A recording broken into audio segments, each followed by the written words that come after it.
Mars. The planet fourth from the Sun and known for its conspicuous red color has fascinated man for thousands of years. By the end of 2018, there were 8 active spacecraft either orbiting or investigating the surface of Mars. There are also private groups that boast they will be building the first colony on the surface of Mars. It's a human obsession that drives scientists, astronomers, explorers, and sci-fi writers mad.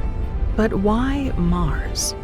This passionate pursuit to discover life on the red planet may be fueled by something deeper than curiosity. It could be triggered by an ancient memory. If this is true, what is it we are trying to understand on the surface of Mars? The electric universe theory suggests that not only could there have been life on Mars, but it is one of the only planets that holds the most evidence that 10,000 years ago, an electrical encounter wreaked havoc on our current solar system.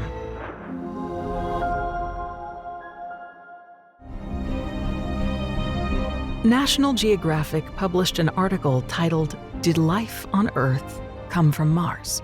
In the article, 2 scientists gather evidence that Mars had certain elements for early development of life that Earth seemed to be scarce of.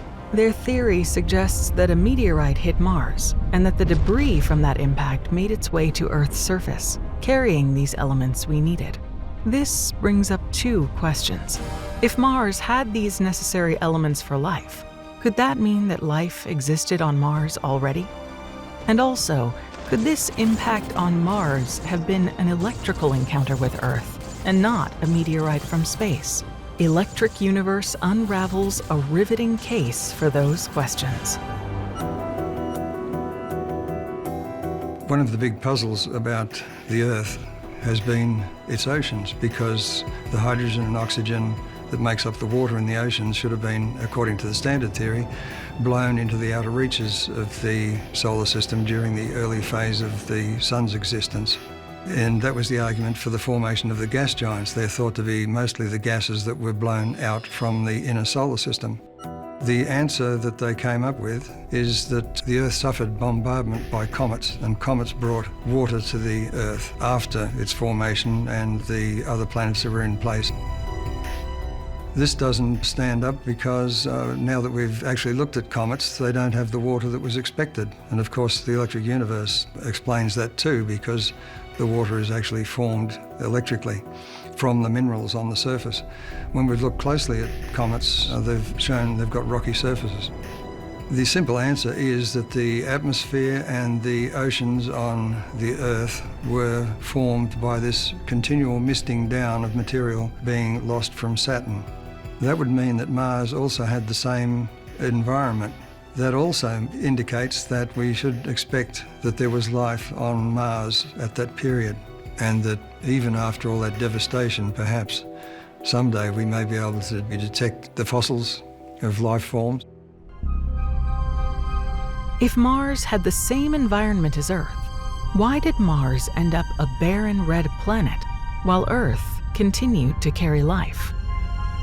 The breakup of the system must have consisted of a series of episodes, some of them violent and destructive, others more benign, which gave any life forms a chance to try and regroup and figure out what they could do to avoid being wiped out the next time. And that also gives rise to this idea of the recurrence and predicting it's going to happen again, because in that era the chances were pretty high. Each time these events occur, there would have been a change in atmospheric content, the amount of atmosphere, and those kinds of things. We know for certain that this also occurred on the Earth. On Mars, being a smaller body, the changes would have been more dramatic, and it's possible that if there were people on Mars, they would have had to survive in a reduced atmosphere, for instance, find it difficult to breathe. These are the kinds of things that one can speculate about and try and form a picture of what these events must mean for living creatures on their surfaces. How is this explained using the electric universe model? Each of the satellites of Saturn, Mars and Earth in particular, would have had to find their new place in the solar system. Now, Under the Newtonian model, of course, this would have been impossible in the short time frame we've been talking about, 10 to 12,000 years ago. In fact, it would have been impossible simply because, having introduced chaos into the solar system, there's no way of restoring order.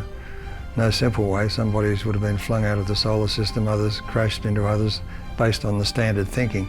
The electric universe model says that the bodies would avoid collisions, and when they came close, they would exchange electric charge, which would change their mass, their gravity, and therefore their orbit. So this is the mechanism that spaced all of the progeny of proto-Saturn at the various distances that we find them in the solar system. There's research to be done to understand how this achieves what is known as the Bode's relationship between the orbits of planets. There are things going on in the electric universe which are not considered at present, and that is there are resonances. There are resonances within subatomic particles, there are resonances within atoms, within biological systems, within crystals, at every scale. And in the case of the solar system, there is a gravitational resonance. If this resonance between planets caused massive damage on a once Earth-like planet, where can we find evidence of that? I think it's important to visualize the towering size of the planet Mars as it neared the vicinity of the Earth. It would have been many times bigger than the current moon. But as Mars moved closer to the Earth, you have to imagine unbelievable pyrotechnics in the sky, certainly a lot of electromagnetic effects, a lot of auroral effects. Mars at its closest was about 40 times the diameter of the moon in the sky. You can understand the sheer fright and awe of the ancient observers, and the concern that the things that were happening around them were signals of the end of the world. It also explains the strange motivation for ancients to build huge rock structures with rocks that we'd have difficulty moving with our modern equipment, and some of them are very rudimentary. They appear mainly to have shielded from things falling from above. And that fits, of course, with all of the stories of stones falling from heaven. The meteorites that fell were associated with lightning. They were called lightning stones. So the two came together. The interplanetary lightning and the falls of rocks and stone and dust from the sky, and also that fits with the biblical accounts of the plagues of Egypt and so on. If you have a situation where Mars meteorites are falling on the Earth in tremendous abundance, it goes without saying that there's a possibility that Mars microorganisms eventually made their way to the Earth.